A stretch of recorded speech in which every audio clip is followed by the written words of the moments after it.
ॐ नमः सिद्धेभ्यः।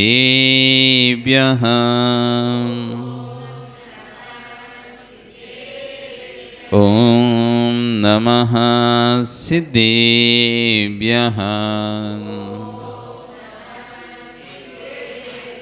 तिर्यणि खग्गिणाय रुतारी मोहि शेरे सिरेणि बिहु आयरी राउ पसियो परवादिन्यो भव्ये जी लोई।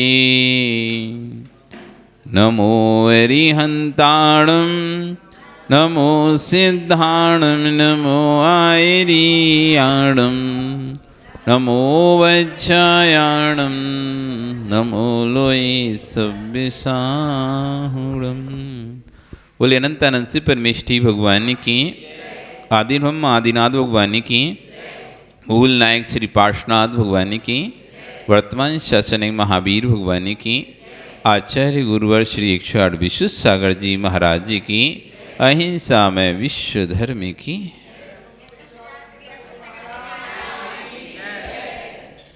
बंधु, आज हम सभी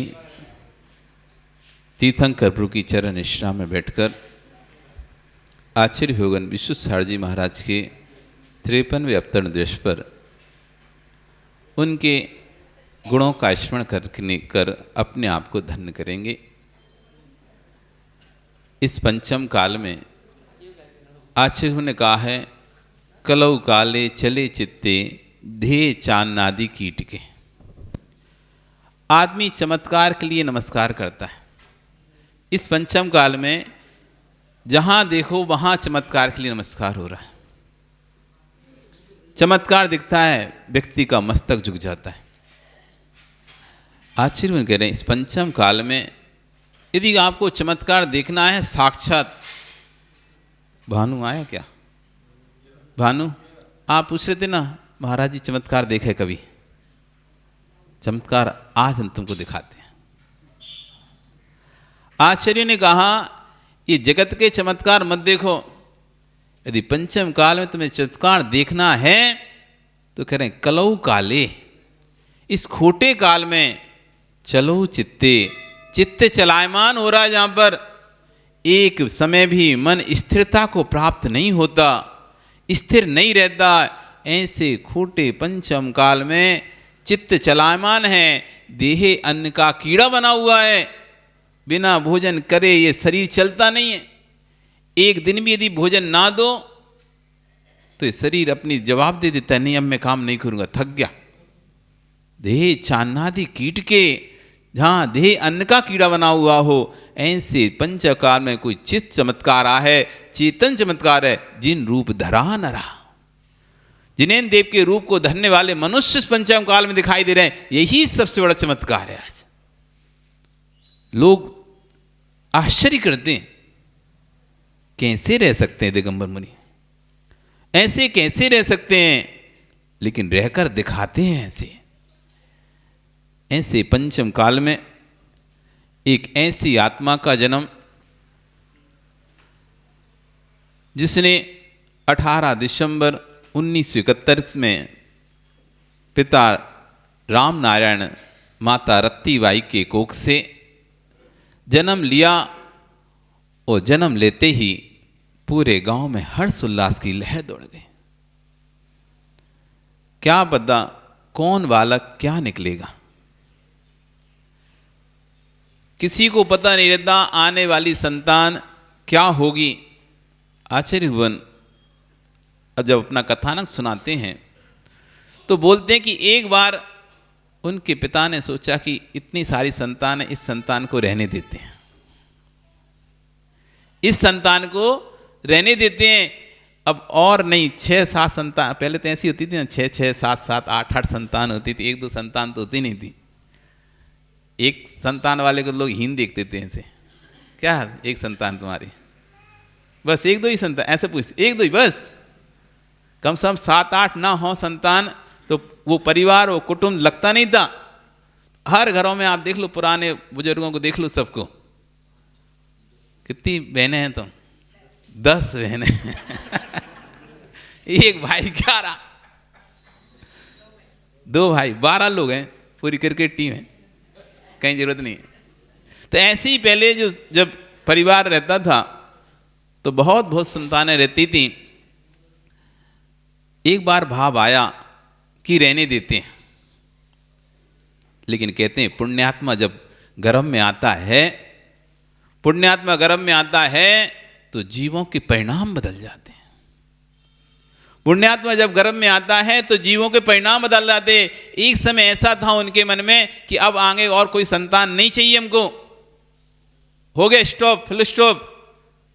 लेकिन जैसे ही पुण्यात्मा जीव गर्भ में आया, भाव ऐसे परिवर्तन हो गए। मां का मन होता था सोनागिरी की वंदना करूं, गरीबों को वस्त्र भेंट करूं।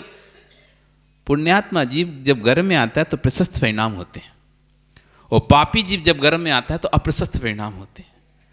आचार्य सैनिक पुराण में कहते हैं कि जब रानी चेलना के गर्भ में कुणिक्का जीव आया, राजा अभय कुमार आया, जब रानी चेलना गर्भ में अभय कुमार आया तो उसके भाव हुए कि सभी कैदियों को मुक्त कर दिया जाए। कैसा भाव हुआ था? सभी कैदी, जितने भी कैदी हैं उनको मुक्त कर दिया जाए। और राजा ने घोषणा कर दी थी कि सभी कैदियों को, अब रानी की इच्छा थी तो रानी की इच्छा में सभी कैदियों को मुक्त कर दिया जाए। ऐसी राजा ने घोषणा भी कर दी थी और सभी कैदियों को छोड़ भी दिया गया था। जब उस बालक का जन्म हुआ उसका नाम अभय कुमार रखा, क्योंकि उसने सबको अभय दान दिया था। उसके परिणाम रानी को उस समय जब बालक आया तो ऐसे भाव हुए सबको अभय देने के। तो जब उसका जन्म हुआ बालक का तो अभय कुमार नाम रखा गया था। उसकी एक बहुत अच्छी कहानी है कि जब राजा ने घोषणा कर दी और राजा ने एक राजा को छोड़कर सभी राजाओं को छोड़ दिया, तो उस राजा की रानी ने छेलना तक खबर पहुंचाई कि आपने अवैधान की घोषणा करवाई थी, लेकिन मेरे पति को नहीं छोड़ा गया, मेरे पति को छुड़वाओ। उसकी एक लंबी कहानी, जिसमें फिर राजा सैनिक ने उसको भी छोड़ा और उसने आगे जाकर उसको छेलना को अपनी बहन स्वीकार किया और उसकी बहुत मदद की थी। तो अभय कुमार नाम पड़ा। और जब कुणिक्का जीव रानी चेलना गर्भ में आया तो रानी के अंदर भाव हुआ कि राजा के सीने को चीरकर उसका रक्त पान कर। तब राजा समझ चुका था कि ये कोई ऐसा जीव है जो मेरा ही शत्रु निकलेगा। वो हुआ भी वैसा ही। उसने राजा सैनिक को ही जेल में डाल दिया था। तो जैसा जीव गर्भ में आता है वैसे परिणाम प्रशस्त होते हैं। और आश्चर्य उनका जैसी गर्भ में आना हुआ और मां का भाव होता था मैं सोनागिर की वंदना करूं, मैं सोनागिर की वंदना करूं। और सोनागिर की वंदना गर्भावस्था में माता ने की। नियोग होते हैं सब चीजों के, नियोग होते हैं। इधर मां के भाव सोनागिर की वंदना क्यों रहते, और आचार्य वन के इष्ट चंदा प्रभु भगवान है। मतलब जब उन्होंने जन्म लिया उसके बाद यदि हर व्यक्ति कोई एक तीर्थंकर की जाप करता ना, कोई तीर्थंकर को की विशेष आराधना करता है, तो उन्होंने अपनी जीवन में चंद्रप्रभु भगवान की आराधना की। और सोनागिर के मूल नायक कौन है? चंद्रप्रभु भगवान। सोनागिर के मूल नायक चंद्रप्रभु भगवान। आचार्य विराग सागर जी महाराज के बारे में उन्होंने सोनागिर में ही सुना विशेष। विमल सागर जी महाराज की सेवा सोनागिर में की खूब। ऐसे मतलब उनका परिवार सोनागिर से बहुत जुड़ा हुआ था। 21 नवंबर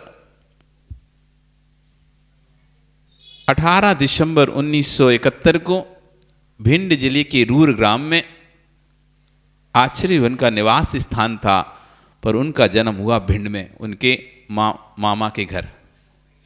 मामा है ना, मम्मी के भाई के घर में, मामा नाना नानी के घर में उनका जन्म हुआ। बचपन से ही बड़े बैरागी थे। कहते हैं पूत के लक्षण पालने में दिख जाते हैं। आचार्य बताते हैं कि जब वो छोटे थे तो छोटे में लोगों ने पंडित जी बोलने लगे थे, क्योंकि कुएं से पानी लाना भगवान का अभिषेक करना, पूजन करना, ये सब उनकी दैनिक चर्या में शामिल था। 7 वर्ष की उम्र में उन्होंने रात्रि भोजन का त्याग कर दिया था। कितने वर्ष की उम्र में? और आप 70 साल में भी नहीं कर पाते। कर दिया आपने रात्रि भोजन त्याग। क्या नाम है आपका? चिरंजी लाल। रात्रि भोजन त्याग है अच्छे से कि थोड़ा मोड़ा?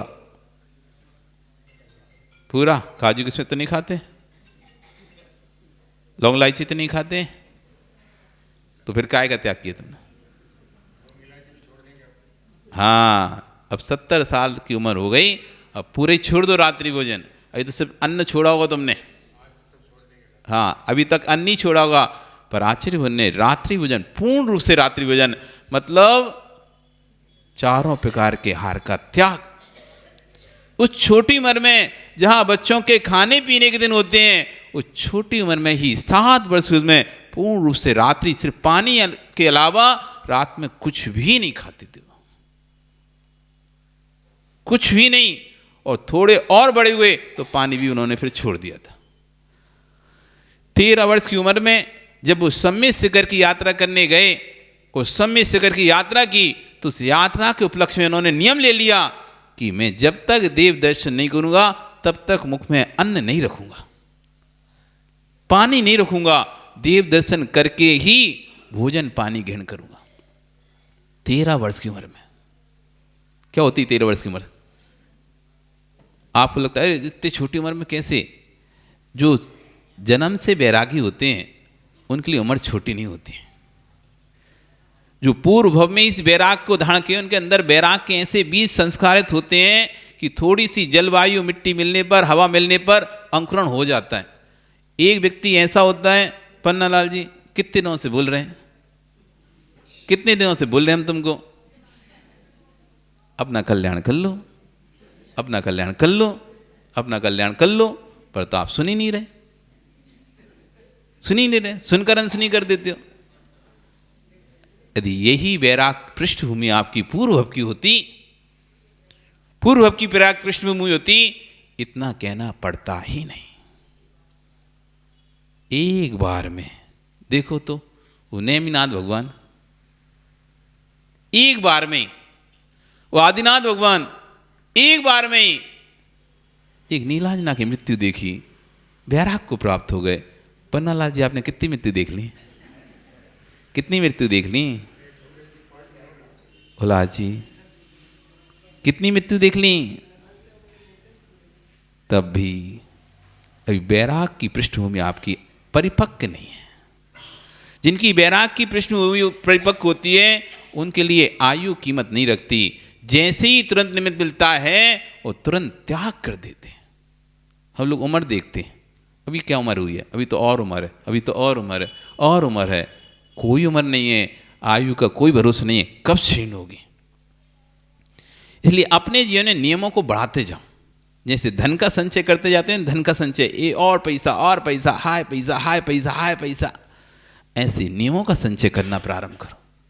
13 वर्ष की अल्प में ही उन्होंने सम्मित शिखर यात्रा में जिन मंदिर के दर्शन के बिना भोजन करने का त्याग कर दिया।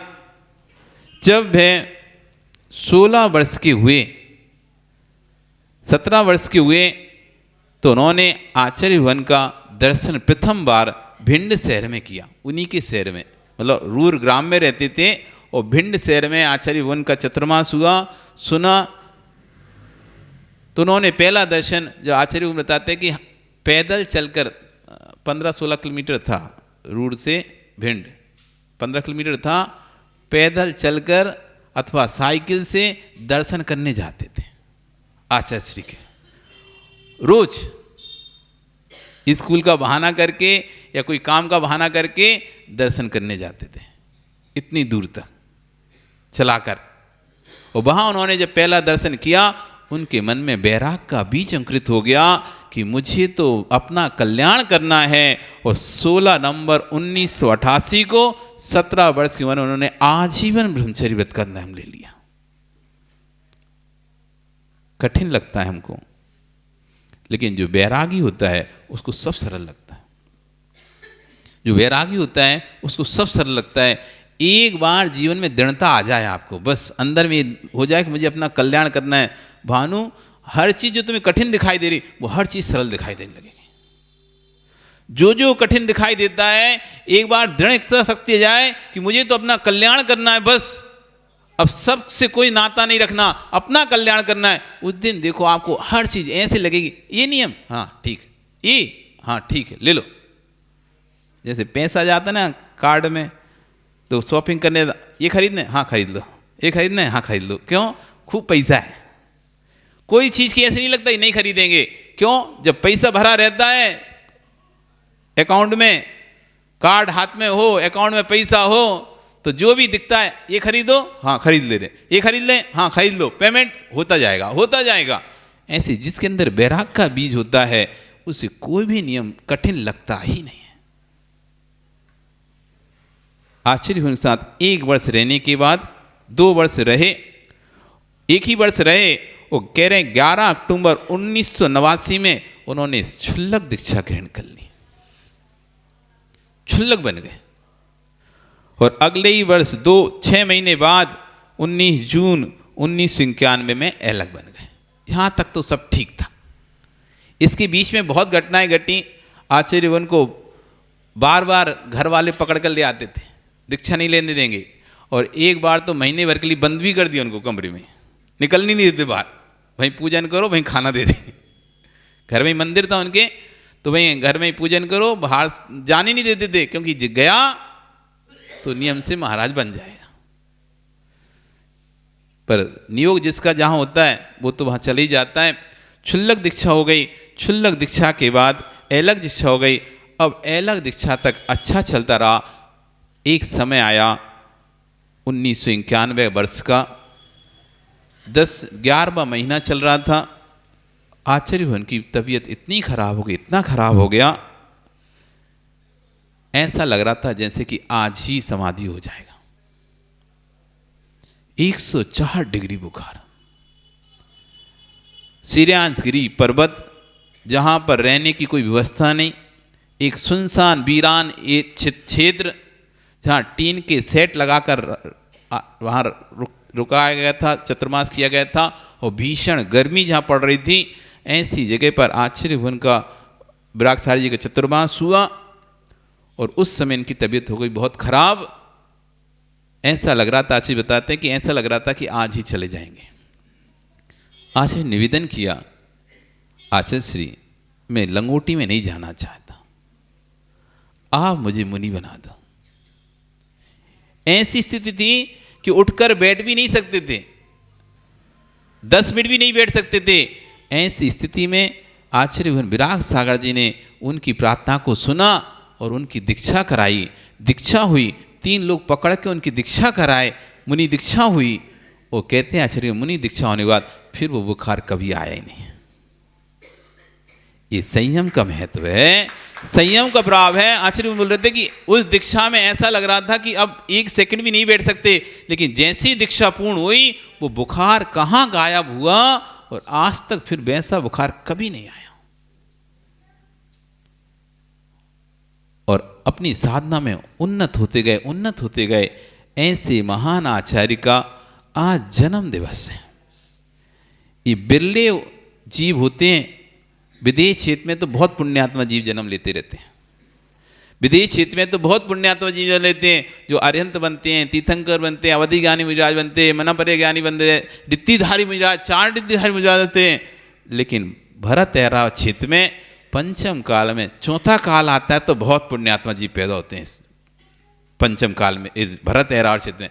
लेकिन पंचम काल में, खोटे काल में गिने चुने, उंगली पर गिनने लायक, आचार्य उनका उंगली पर गिनने लायक सम्य दृष्टि जीव कितने हैं इस पंचम काल में, तो आचार्य कहते हैं उंगली पर गिनने लायक जीव हैं।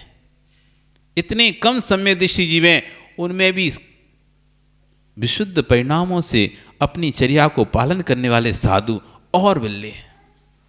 और उसमें भी आचार्य बनकर जीवों का कल्याण करने वाले जीव और अपना कल्याण करने वाले जीव और बिल्ले हैं। ऐसे बिल्ले आचार्य हमारे बीच आज उपलब्ध हैं। अपना पुण्य मान लो और एक बार अपनी आंखों को उनको दर्शन करके धन्य जरूर कर लो, क्योंकि जब जीव चला जाता है फिर सिर्फ यादें रह जाती हैं, पछतावा रह जाता है। इसलिए एक बार अपने हाथों से उनके हाथों पर ग्रास रख लो। आज उनकी जो जिस तरह का उनका नाम है, प्रचार है, प्रसार है, आने वाले 5 वर्षों के अंदर अंदर स्पष्टता से ये उल्लेख दिखाई दे रहा है कि आपको देखने तक दुर्लभ हो जाएंगे वो पास में आने। इतनी उनकी पॉपुलरिटी बढ़ती जा रही, इतना उनका नाम बढ़ता जा रहा है, इतनी भीड़ उनके आहार आदि चर्या में, प्रवचन आदि चर्या में होती है कि अब तो पास में जाना ही मुश्किल होने लगा। पहले तो हम लोग जब दीक्षा लिए थे आराम से आचार्य जी के साथ साथ चलते थे, लेकिन अब स्थिति ऐसी होनी कि पब्लिक इतनी रहती है कि साधु को पास में तक आने का समय नहीं मिल पाता, पीछे हो जाता सब साधु, नहीं तो धक्का लगता है ना। इतनी पब्लिक। आचार्य जी सरल स्वभावी हैं, किसी वॉलंटियर को नहीं रखते, कोई वॉलंटियर के आसपास नहीं भटकता कि लोगों को धक्का दे रहा हो, भगा रहा हो, ना किसी महाराज को अनुमति देते कि किसी को धक्का दो, किसी को हटाओ। नहीं तो आजकल होता क्या है, महाराज वॉलंटियर बन जाते हैं, नहीं तो श्रावक वॉलंटियर बन जाते हैं। श्रावक साधु के पास आता है, आचार्य के पास आता है, नमस्कार करने से पहले उसको धक्का देके पीछे सरका दिया जाता है, तो दर्शन नहीं कर पाता। पर आचार्य भगवान इतने सरल हैं, कोई भी यदि व्यवस्था बनाता है उसको पास में बुला लेते हैं, इधर तू बस हमारे पास चल, व्यवस्था अपने आप, हम व्यवस्थित रहेंगे तो व्यवस्था अपने आप बन जाएगी। ऐसे सरल स्वामी जो हमने आचार्य उनका दर्शन सबसे पहले गुना जिला था, जिला गुना MP में, वहाँ पर किए। एक नज़र देखा, लगा होंगे कोई आचार्य, ऐसा होंगे कोई आचार्य, अपन को क्या ही करना है, अपन को अपना काम करो, पूजन पाठ करो, चलो। लेकिन उनमें जो आकर्षण था उनकी तरफ ऐसे खींचा कि सबसे पहले उनके पास 2 मिनट के लिए पढ़ने के लिए गए थे। रत्नकांड श्रावकाचार्य 2 मिनट पढ़ने के लिए एक गाथा पढ़ते थे, और एक गाथा पढ़ के तुरंत निकल लेते थे, रुकते भी नहीं थे।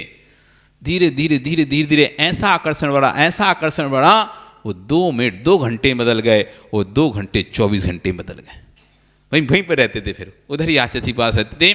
उनका स्वभाव देखा, कभी गुस्सा नहीं करना, अपने आवश्यकों में सतर्क रहना, साधुओं को व्यवस्थित रखना, खुद व्यवस्थित रहना। ना तो साधुओं को व्यवस्थित रखते थे और दिन भर स्वाध्याय। एक मिनट भी ऐसा समय नहीं फ्री रहता था जहां श्रावक बैठकर फालतू बातें कर पाए। पूरे समय संघ को स्वाध्याय में लगाते थे और खुद पूरे समय स्वाध्याय करते थे, लेखन करते थे, याद करते थे, ग्रंथ लिखते थे मोटे मोटे। ये सब उनकी दैनिक जीवनचर्या है। वो जब से दीक्षा लिए तब से लेकर अभी तक एक सी चर्या का पालन कर रहे हैं। जैसे 1991 में उन्होंने दीक्षा ली, तब से जो चर्या पालन कर रहे हैं, वैसी सेम पूरी चर्या 13 वर्ष तो हमको ही देखते देखते हो गए।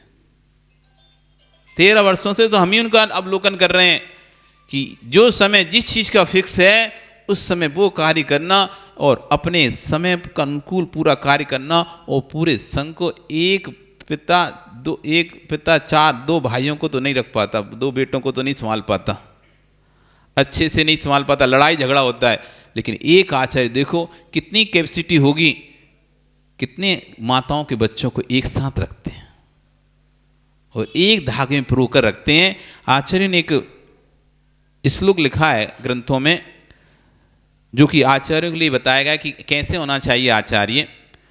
विजित मदन केतुम निर्मलम निर्विकारम रहित सकल संगम संयमा सक्त चित्तम सुनय निपुण भावम ज्ञात तत्व प्रपंचम जनन मरण भीतम सद्गुरु नौमि नित्यम। जो सद्गुरु होते हैं, आचार्य होते हैं, वो कैसे होते हैं? विजित मदन केतुम, जिन्होंने मद के केतु को यानी कामदेव को, वासनाओं को जिसने जीत लिया है, संपूर्ण वासनाओं को जिन्होंने जीत लिया है, निर्बलम जो निर्मल है, निर्विकारम विकार से रहित हैं, रहित सकल संगम संपूर्ण परिग्रह से रहित हैं, बहुत ही निष्प्रय हैं आचार्य विश्वेश्वर में। कोई ज़्यादा कुछ भी उनके, वो तो चश्मा भी कोई देता, चश्मा उनको दिखता नहीं है तो चश्मा लगाने जगह वो किताबें बड़ी करते रहते हैं, किताबों के अक्षर बड़े करवाते रहते हैं कि किताब के अक्षर बड़े करा लो, चश्मा भी ना लगाना पड़े मुझे। इतना निष्प्रय साधु, इतना विरक्त साधु हमने अपने जीवन में कभी नहीं देखा। आचार्य होने के बाद भी कभी आचार्य पद का गर्व नहीं। कोई सिंहासन ना भी लगाए तो ऐसे ही बैठ जाएंगे। नहीं तो आजकल कोई भी आचार्य बिना सिंहासन के नहीं बैठता, पहले सिंहासन चाहिए तब बैठेंगे। लेकिन उनको सिंहासन की कोई चाय नहीं है। कोई सिंहासन लगा दे तो ठीक, नहीं लगा दे तो भी ठीक। कभी अपनी पूजन की चाय नहीं। लोग तो अलग से एक समय निकालते हैं कि आचार्य की पूजन होगी, 15 मिनट आधा घंटा आचार्य रोज पूजन होगी। लेकिन आचार्य बन, अरे क्या तुम पूजन समय बर्बाद कर, स्वाध्याय करते हैं इतने में। यदि कोई पूजन करता भी है तुम चुपचाप कर लो अपने कोने में, कोई हल्ला हल्ला नहीं करना, हमको स्वाध्याय करने दो। कभी चला के कि मेरी पूजन करो, मेरी पूजन होना चाहिए, मेरा अर्घ चढ़ाओ, कुछ भी नहीं। चढ़ाना है चढ़ाओ, करना है करो, नहीं करो चुपचाप करो, हमारे स्वाध्याय डिस्टर्ब करो। कोई पूजन की लालसा नहीं, कोई आरती की लालसा नहीं, कोई बहुत सम्मान की लालसा नहीं। सामान से छोटा व्यक्ति भी नमोस्तु करे तो उसको भी आशीर्वाद देना, उसको भी प्यार से स्नेह भरी निगाह से देखना। चाहे करोड़पति आए, चाहे रोड़पति आए, कोई भी आए, सब उनके सामने एक समान, एक चर्या, एक दृष्टि। ऐसे आचार्य विश्वेश्वर जी महाराज इस भूतल पर बिल्ले जीव होते हैं जो इस तरह की चर्या पालन करने वाले इस जन्म लेते हैं। हमारा सौभाग्य रहा ऐसे भूतल पर, ऐसे आचार्य इस भूतल पर जन्म लिए जिन्होंने 31 मार्च को आचार्य भवन विराग सार जी महाराज से आचार्य पद को प्राप्त किया। और आज वो उस आचार्य पद में पट्टाचार्य पद पर अप्रैल माह में सुशोभित होने वाले हैं। आचार्य विराग सार जी महाराज के समाधि के बाद आचार्य विराग सार जी महाराज ने, एक ऐसे बहुत कम आचार्य होते हैं जो अपने पद की घोषणा स्वयं कर जाएं। नहीं तो आचार्य चले जाते हैं, बाद में शिष्य लोग लड़ते लेते हैं, जो भी सेटिंग कर लेते हैं कि हाँ चलो इसी को घोषणा कर दो। लेकिन ये किसी को नहीं पता था कि मूल आचार्य ने उनका नाम लिया है कि नहीं लिया। लेकिन आचार्य विराग साहब ये कैसे कहते हैं, जागरूक क्या कह रहे हैं, सतर्क आचार्य रहे कि मरने के 24 घंटे पहले उन्होंने अपने मुख से घोषणा कर दी कि मेरा उत्तराधिकारी कोई होगा तो आचार्य विश्वेश्वर सागर महाराज होंगे। ऐसे आचार्य विश्वेश्वर सागर महाराज अप्रैल में उस पट्ट पर सुशोभित हो रहे हैं। उन्हें अभी तक 50 से अधिक दीक्षा दे दी। हमें बड़ा खुशी होती है, जैसे जैसे वो दीक्षा देते हैं ना तो हमको बड़ी खुशी होती है। हमें क्यों खुशी होती है? हमारा नंबर ऊपर जाता जाता है। जब हम कभी संघ में जाएंगे तो जब संघ इकट्ठा होगा, जब बहुत सारे साधु इकट्ठे होंगे, अपन सबसे आगे बैठेंगे, पीछे मुड़ के देखेंगे कितने सारे साधु। मेहनत वो करेंगे, दीक्षाएं आचार्य भगवान देंगे, लेकिन खुशी हमको हो रही है। क्यों? हम बड़े होते जा रहे हैं। दीक्षाएं वो देते जा रहे हैं, और बड़ा कौन होता जा रहा है? हम होते जा रहे हैं। और बड़े बड़े आगे मतलब सीनियर कहते हैं ना, सीनियर साधु होते जा रहे हैं।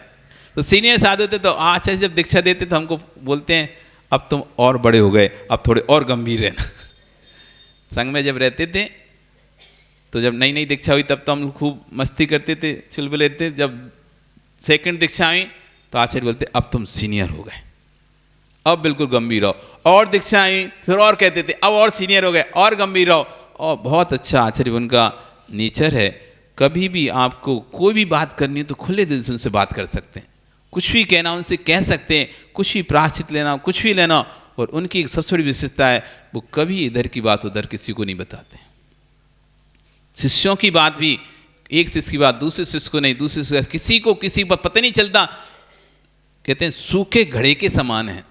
जैसे सूखे घड़े में पानी की बूंद डाल दो, पता नहीं चलती कहाँ गई, ऐसे उनके हृदय में आपने कोई भी बात बोली है, उनके हृदय में ऐसे समा जाती है, फिर वो किसी को भी नहीं बोलते कि हमको क्या बताया कि सामने वाले ने। इसलिए बहुत सरल स्वभावी होने से उनके पास सब लोग अपनी आलोचना कर लेते हैं और प्रायश्चित भी ले लेते हैं। इसलिए अपने जीवन में यदि कभी तुम्हारे जीवन में कोई घटना घटी हो जो आप बता नहीं पा रहे हो किसी को, और डरते हो कि यदि हम बता देंगे तो कल को लीक ना हो जाए बात, कहीं पता ना चल जाए किसी को तो और गड़बड़ हो जाए, इससे अच्छा मन में ही रखें, तो आप बिल्कुल आचार्य विश्वेश्वर सागर महाराज जी के पास जाकर अपनी बात कहें और उनसे अपने जीवन का प्रायश्चित लें, आपकी बात कहीं नहीं जाएगी।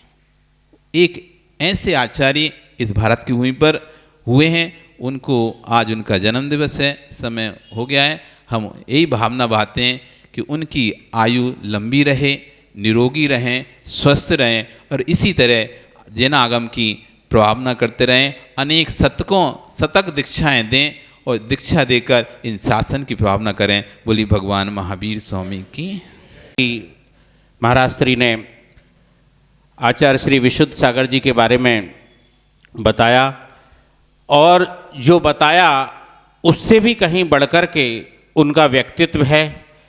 ज्ञान, ध्यान और तपश्चरण, जैसा कि शमंत्रभद्र स्वामी ने लिखा है, विषयाशा वशाति तो निरारंभो परिग्रह ज्ञान ध्यान तपोरक्तः तपस्वीश प्रशस्यते, कि जो विषयों की आशाओं को अतीत में छोड़ चुके हैं और आरंभ और परिग्रह से रहित हैं और ज्ञान ध्यान तपस्या में लवलीन हैं, ये तीनों ही गुण, ज्ञान में लवलीन रहना, ध्यान में लवलीन रहना और तपस्या में अपने आप को समुन्नत बनाते जाना, ये तीनों ही गुण उनके अंदर में पूरी तरह से समाहित हैं, दिखाई देते हैं।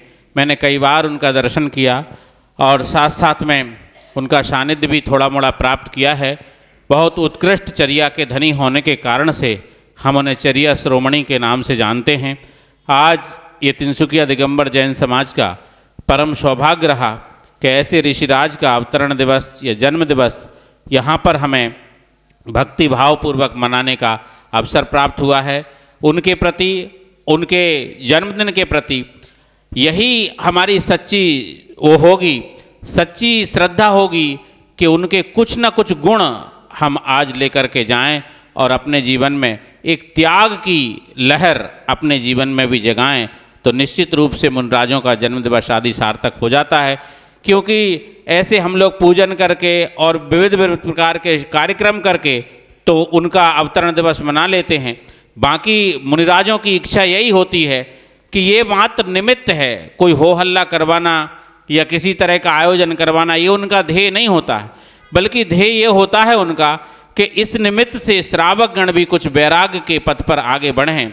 तो निश्चित रूप से अगर उनके प्रति हम सच्चा समर्पण रखते हैं तो कुछ न कुछ त्याग, कुछ न कुछ नियम हम भी मुनराज के चरणों में हमारे बीच में विराजे हुए हैं श्रीमान अरजीत सागर जी परम पूज्य गुरुदेव, उनके चरणों में आकर के कुछ न कुछ छोटा लें, बड़ा लें, कुछ भी लें, लेकिन कुछ न कुछ नियम लें, तो ये जन्म दिवस हमारे जीवन में यादगार बन जाएगा कि उनके आचार्य भगवान विशुद्ध सागर जी के जन्म दिवस के उपलक्ष्य में हमने ये नियम लिया था, तो उसे हम अपने जीवन में अविस्मरणीय बनाएं। और महाराज श्री ने इतना समय देकर के हम सभी को विशेष उद्बोधन देकर के कृतार्थ किया, उसके लिए हम हमेशा उनके प्रति ऋणी हैं, कृतज्ञता व्यक्त करते हैं।